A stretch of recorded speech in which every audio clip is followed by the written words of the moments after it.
udah selesai. Halaman 3 masuk ke halaman 4 Ustaz. Anil Irbad bin Sariyah radhiyallahu anhu qala Rasulullah sallallahu alaihi wasallam usikum bitaqwallahi was-sam'i wat-ta'ati wa in kana abdan habasyian fa innahu man ya'is minkum ba'di fasayara ikhtilafan katsira wa alaikum bisunnati wa sunnatil khulafa'ir rasyidin al mahdiyyin fatamassaku biha wa 'addu 'alaiha bin nawajidhi wa iyyakum wa muhdatsatil umur fa inna kulla muhdatsatin bid'atun wa kulla bid'atin dolalatun. Rawahu Ahmad. Dari Irbad bin Sariyah ia berkata, Rasulullah sallallahu alaihi wasallam bersabda, Saya berpesan kepada kamu sekalian, hendaklah kamu sekalian bertakwa kepada Allah, mendengar dan taat, sekalipun yang menjadi pemimpin budak Habsyi. Karena sesungguhnya orang yang hidup di antara kamu sekalian sesudahku akan melihat perselisihan yang banyak. Maka dari itu hendaklah kamu sekalian berpegang pada sunnahku dan sunnah para khalifah yang lurus lagi menepati petunjuk yang benar. Berpegang teguhlah padanya dan gigitlah dengan gigi geraham. Dan jauhkanlah kalian dari perkara-perkara yang diada-adakan, karena sesungguhnya tiap-tiap perkara yang diada-adakan itu bid'ah, dan tiap-tiap bid'ah itu sesat. Hadis riwayat Ahmad. Mohon penjelasan pada kalimat karena sesungguhnya orang yang hidup di antara kamu sekalian sesudahku akan melihat perselisihan yang banyak. Jadi Nabi kita berpesan, sepeninggal beliau nanti, umat beliau ini, yaitu umat Islam ini, akan banyak melihat perselisihan-perselisihan di antara kita sendiri. Kalau dulu ketika umat Islam masih ditunggui oleh Nabi, setiap permasalahan, perselisihan yang melibatkan sesama Muslim itu segera selesai. Kenapa? Karena langsung datang kepada Nabi. Kemudian Nabi menjadi hakim, memutuskan perselisihan yang terjadi di antara mereka. Namun beliau berpesan, jadi setelah atau sepeninggal Nabi, man ya'ish minkum ba'di fasayara ikhtilafan katsira. Siapa di antara kalian yang hidup sesudahku, artinya sesudah Nabi wafat, maka akan banyak melihat perselisihan. Nah, kalau dulu masih ditungguin Nabi, bisa datang kepada Nabi. Nah, sekarang bagaimana? Ketika Nabi sudah tidak berada di tengah-tengah kita, perselisihan yang terjadi di antara kita, bagaimana cara menyelesaikannya? Maka Nabi kita berpesan, fa'alaikum bisunnati wa sunnatil khulafa'ir rasyidin al-mahdiyyin fatamassaku biha wa 'addu 'alaiha bin nawajid. Meski kita telah ditinggal oleh Nabi, Nabi tidak berada di tengah-tengah kita, perselisihan di antara kita bukan berarti tidak bisa selesai.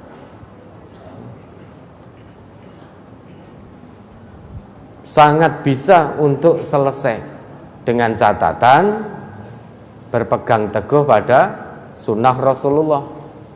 Kalau dulu Nabi masih sugeng, kaum muslimin yang berselisih datang ke Nabi, diselesaikan oleh Nabi, diputuskan oleh Nabi. Nah, sekarang beliau sudah wafat, tidak ada di tengah-tengah kita. Bagaimana cara memutuskannya? Ingat, beliau tinggalkan warisan pada kita. Di setiap perselisihan yang kita hadapi, rujuk pada apa yang beliau wariskan. Kalau ingin mendapatkan solusi. Terkadang dalam muamalah ini, sesama muslim pun seringkali berselisih. Tapi kalau perselisihan itu dikembalikan kepada Allah, kepada Rasulnya, dikembalikan kepada warisan Nabi, pasti selesai. Dengan catatan semuanya taslim, itu pasti selesai. Karena solusi yang ditawarkan oleh Nabi terkait perselisihan umatnya itu solusi kebenaran. Kalau dari Nabi solusinya pasti benar. Namun terkadang kita sudah tahu kebenaran ini, sudah tahu ketetapan ini, namun hawa nafsu, ego yang luar biasa tinggi menyebabkan kita tidak mau rujuk pada warisan Nabi. Sehingga banyak tuh di antara kita yang punya masalah tidak hanya sehari dua hari, bertahun-tahun, puluhan tahun nggak selesai-selesai. Jane yo ngaku Islam, ngaku sholat, tetapi untuk mengikuti ketetapan Nabi, ketetapan Allah, tidak mau. Kenapa bisa begini? Hatinya keras, merasa paling benar, egonya tinggi luar biasa. Sehingga kalau dirujukkan pada ayat Allah, pada sunnah Rasulullah, jelas sebetulnya perbuatannya menyimpang. Namun penyakit manusia itu merasa paling benar sendiri. Sudah ngerti perbuatannya menyimpang dari Quran, menyimpang dari sunnah, tapi tetap merasa paling benar, sehingga tidak mau taslim pada kebenaran. Kita boleh berselisih, namun ingat batas yang telah diberikan Nabi. Perselisihan sesama muslim itu tidak boleh lebih dari 3 tahun atau 3 hari. Ketetapan nabinya begitu. La yahillu li muslimin ayyahjura akhahu fawqa salasi layalin yaltaqiyani fayu'ridu hada wa yu'ridu hada wa khairuhum alladhi yabda'u bis salam. Tidak halal bagi setiap muslim mendiamkan saudara muslimnya yang lain lebih dari 3 hari. Berarti kalau hari keempat dia hidup dalam suatu yang diharamkan. Masih halal berselisih selama 3 hari batasnya, maksimal itu. Hari keempat, kelima dan seterusnya kok masih berselisih, maka dia menjalani kehidupan yang haram. Kok masih neng-nengan, masih jutaan, lebih dari 3 hari, hari keempat, kelima, keenam dan seterusnya, berarti dia melanggar ketetapan dari Rasulullah. Dia hidup menjalani kehidupan yang tidak dihalalkan oleh Rasulullah. Yaltaqiyani fayu'ridu hada wa yu'ridu hada. Orang yang berselisih itu kadang bertemu, tanpa sengaja mungkin bertemu. Nah, panjenengan berselisih, oleh Allah ditakdirkan jejer linggih di sini. Fayu'ridu hada, yang satu melengos, wa yu'ridu hada, yang satu juga melengos, tidak mau taslim, pilih jutaan terus, pilih menjalani hidup yang haram. Kata Nabi, wa khairuhum alladhi yabda'u bis salam. Sebaik-baik di antara orang yang berselisih itu siapa yang memulai dengan memberi salam, nyopo aruh dulu, itu yang paling baik di sisi Allah. Lah kita itu kadang berselisih ketika diajak rujuk pada sunnah Nabi, warisan Nabi ini, ego kita muncul dulu dengan mengatakan, wes rasa nggawa ayat, rasa nggawa hadis, aku wis ngerti kabeh. Saya sudah tahu semua. Paling kamu akan mengeluarkan ayat ini toh, hadis ini toh, saya sudah paham. Sadurunge kowe lahir, aku wis mudeng. Itu ego yang luar biasa, sombong sekali, pola pikirnya persis dengan iblis. Iblis wujud manusia. Bahkan oleh Allah dikatakan, fala wa rabbika la yu'minuna hatta yuhaqqimuka fima syajara bainahum thumma la yajidu fi anfusihim harajan mimma qadaita wa yusallimu taslima. Coba diingat kembali Quran surat An-Nisa ayat 65. Surat An-Nisa ayat 65 dan tercantum di brosur halaman 2. Fala wa rabbika la yu'minuna hatta yuhaqqimuka fima syajara bainahum summa la yajidu fi anfusihim harajan mimma qadaita wa yusallimu taslima. Kita baca dengan mata hati ya, jangan dengan mata di kepala saja. Karena setiap hari seringkali kita berselisih. Pengen selesai, pengen solusi, ditawarkan oleh Allah solusi terbaik.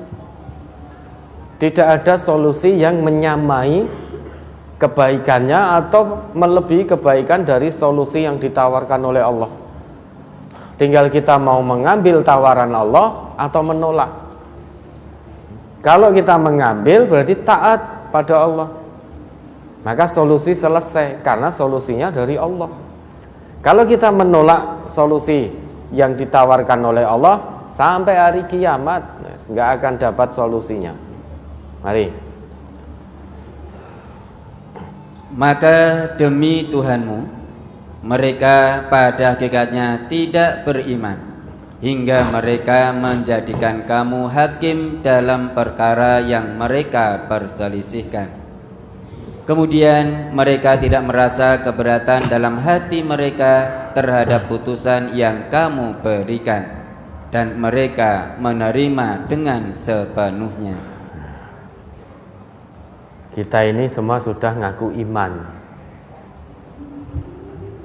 Sebagai tanda bukti keimanan kita, salah satunya saat kita berselisih, ada perselisihan di antara kita, solusinya menjadikan Rasulullah sebagai hakim, memutuskan perkara dalam hal yang kita perselisihkan.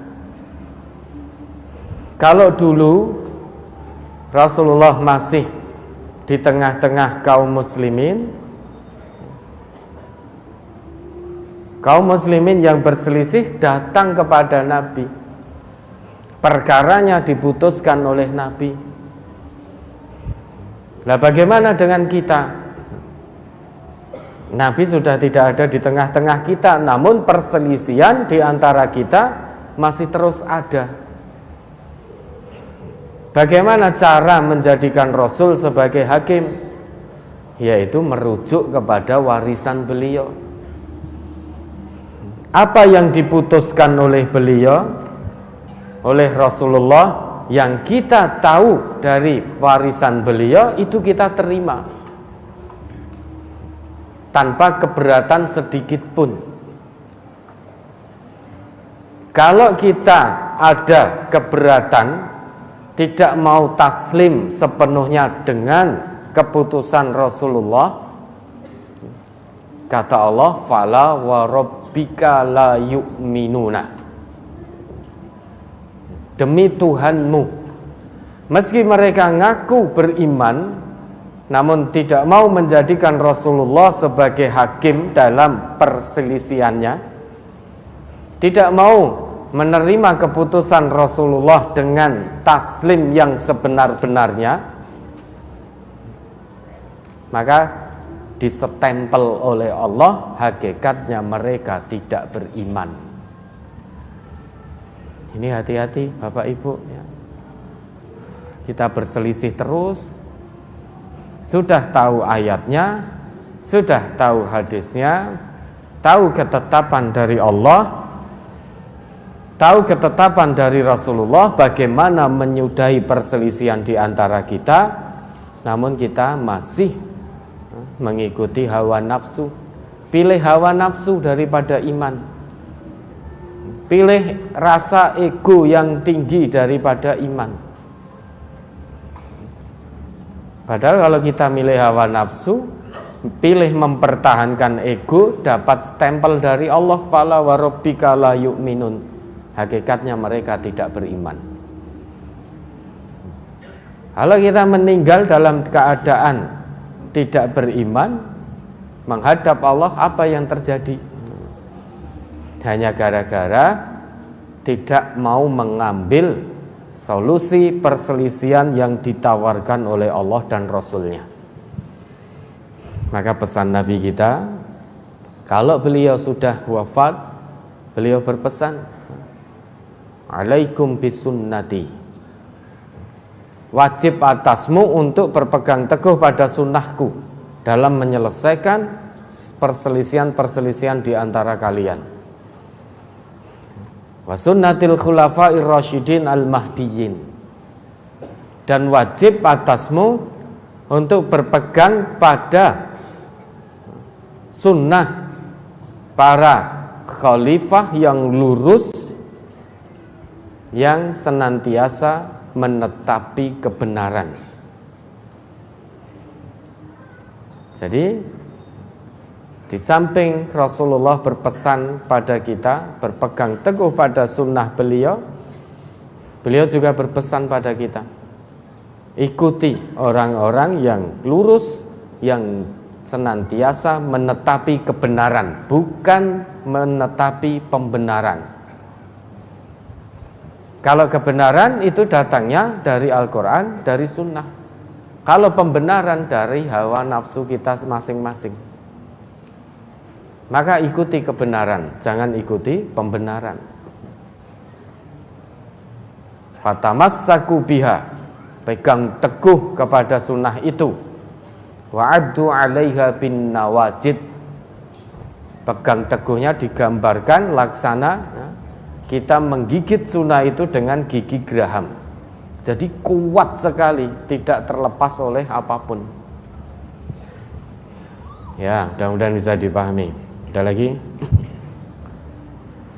Halaman 7 masuk ke halaman 8. An Abdillah qala Nabi sallallahu alaihi wasallam, ana faratukum alal khawdi la yurfa'anna ilayya rijalun minkum hatta idza ahwaitu li unawilahu mukhtiliju duni fa aqulu ai rabbi ashabi fayaqul la tadri ma ahdasu ba'daka, rawal Bukhari. Dari Abdullah bin Mas'ud, ia berkata, Rasulullah sallallahu alaihi wasallam bersabda, aku adalah pendahulu kamu di telaga atau haud. Sungguh ada orang-orang di antara kalian yang diangkat kepadaku, sehingga ketika aku mengulurkan tangan untuk menjangkau mereka, maka mereka ditarik dariku.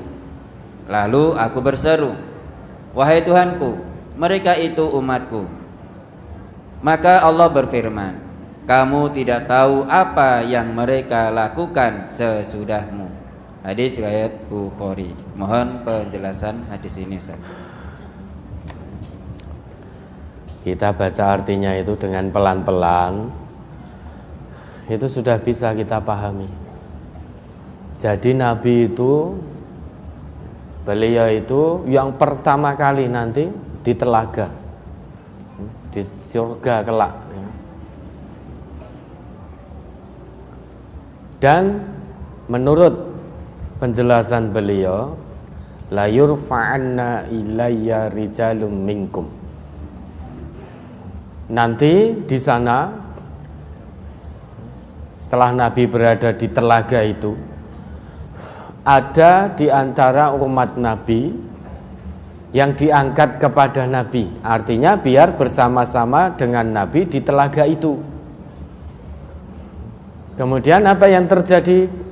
Hatta idza ahwaitu liunawilahum. Ketika Nabi mengulurkan tangan beliau hendak menjangkau umatnya ini agar bersama beliau di telaga, ukhtuliju duni. Mereka ditarik lagi dari Nabi sehingga tidak bisa terjangkau oleh Nabi.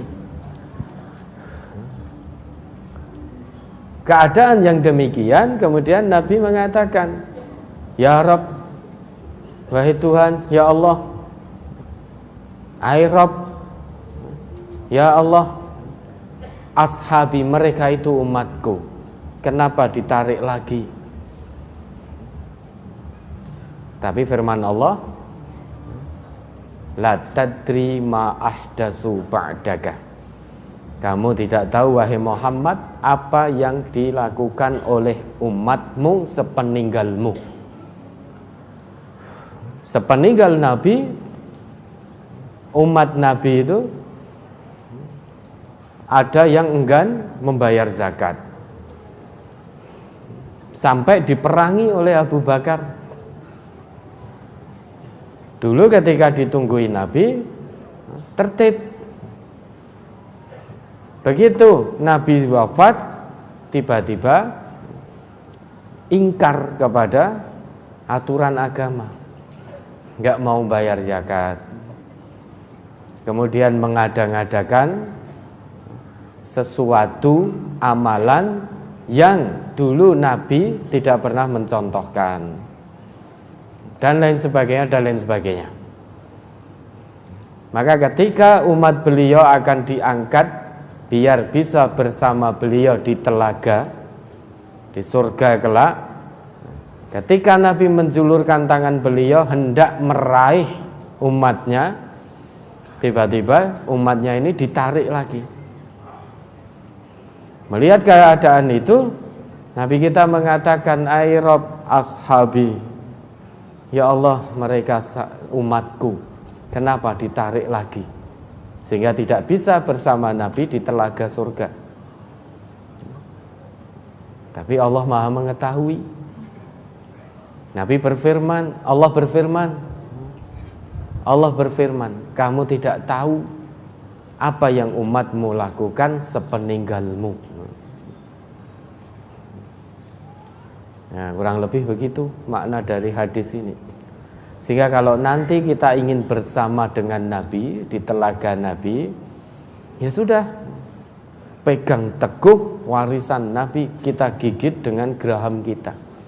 Apapun yang terjadi jangan dilepaskan.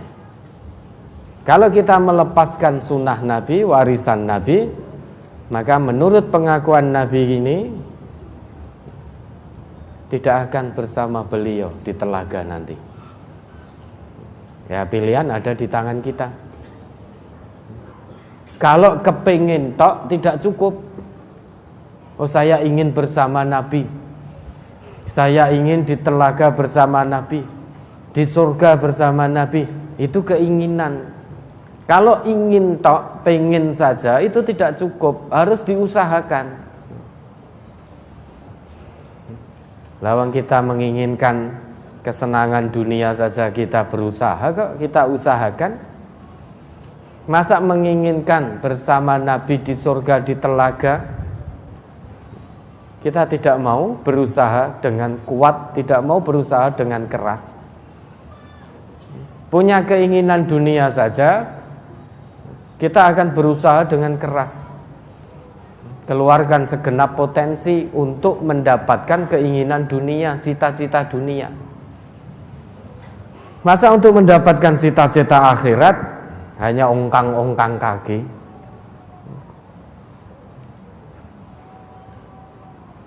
Cita-cita akhirat itu tidak bisa diraih hanya dengan ongkang-ongkang kaki, hanya dengan mendalilkan amal.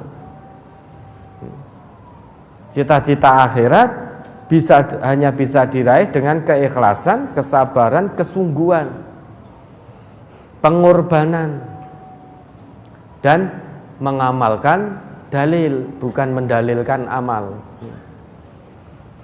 Mengamalkan dalil berarti setelah memahami apa yang menjadi warisan Nabi, kemudian diamalkan. Suka atau tidak suka dengan apa yang kita dapatkan dalam warisan Nabi, yaitu diamalkan. Karena dalam agama ini, menjalankan agama ini hanya ada dua, berulang kali kita terangkan, if'al atau la taf'al, kerjakan atau jangan kerjakan. Itu agama. Kalau ada dalil yang memerintahkan itu, sudah kerjakan, jangan ditawar-tawar. Kalau ada larangannya, tinggalkan, jangan ngenyang. Nawar ngenyang itu kalau kita beli di pasar saja ngenyang. Ya. Terkait agama jangan dinyang, jangan ditambah, jangan dikurang. Itu harga pas sudah. Al yauma akmaltu lakum dinakum wa atmamtu alaikum ni'mati wa raditu lakumul islamadina. Jadi agama ini sudah sangat sempurna. Harga pas, tidak bisa bertambah, tidak bisa berkurang. Karena yang paling paham tentang agama ini ya Nabi. Nabi meninggalkan kita, beliau tidak mewariskan harta benda, tapi yang beliau wariskan ilmu, yaitu kitabullah dan sunnahnya. Kitab Allah yaitu Al-Quran dan sunnah beliau. Itu yang beliau tinggalkan pada kita.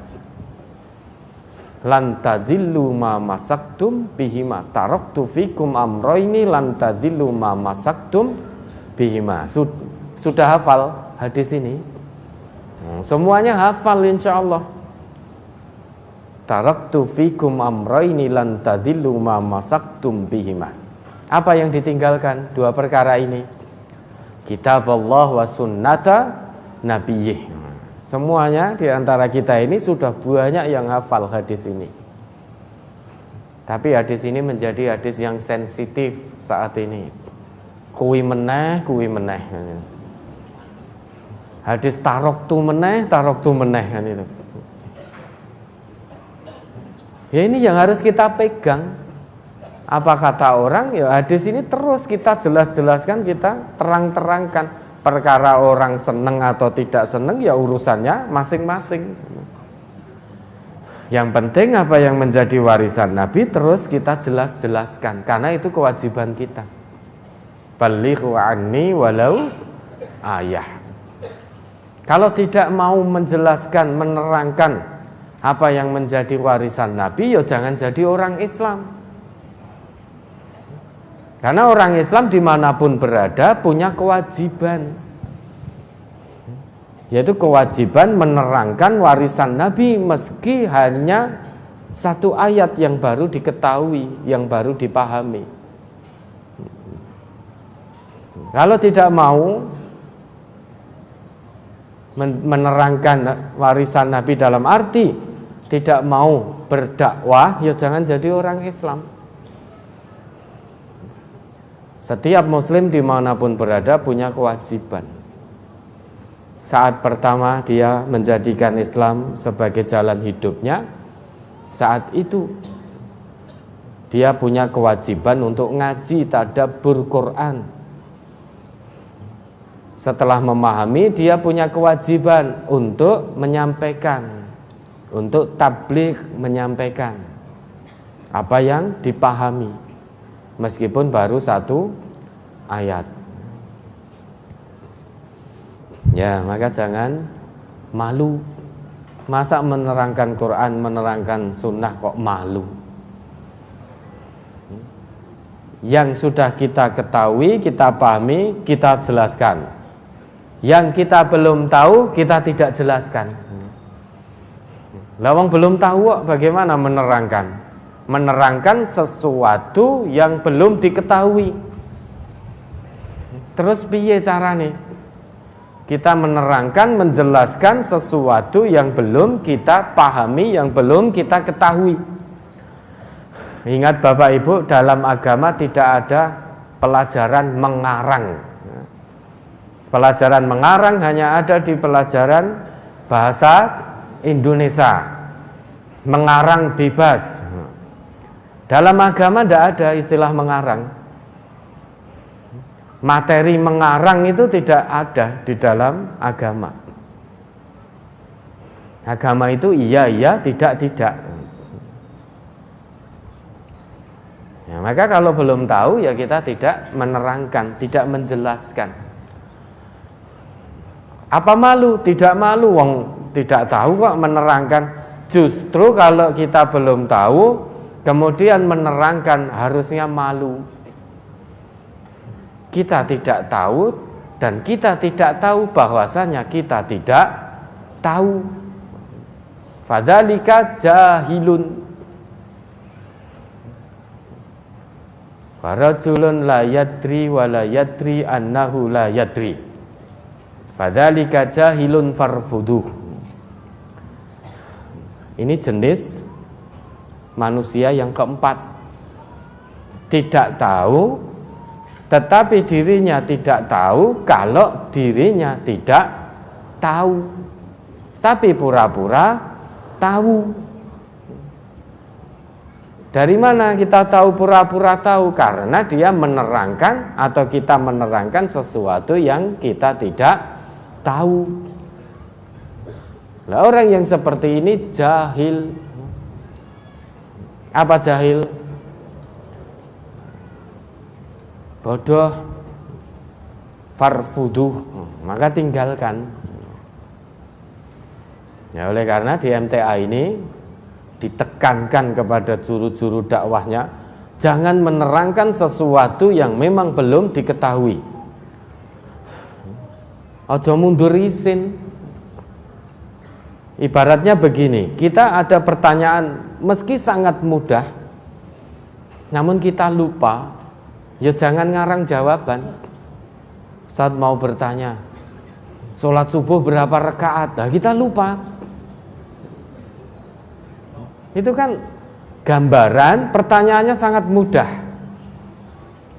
Dan ini sudah menjadi juru dakwah di MTA puluhan tahun. Mosok tekoni sholat subuh pirang rakaat ra ngerti yo isin no aku. Terus dikarang, muter-muter gak karuan. Sebetulnya cukup dijawab, oh ya itu saya lupa, pekan depan akan saya jawab.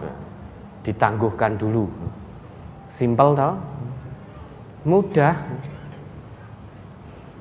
Ketika ditanya, Ustaz bertanya apa itu wasilah dan tawasul? Bingung. Wasilah dan tawasul. Ini pertanyaan yang familiar sebetulnya. Tapi, puluhan tahun jadi juru dakwah, ditanya wasilah dan tawasul kok nggak ngerti. Ya malu akhirnya jawab. Jawab dengan mengarang bebas. Nah, itu gambaran mudahnya seperti itu.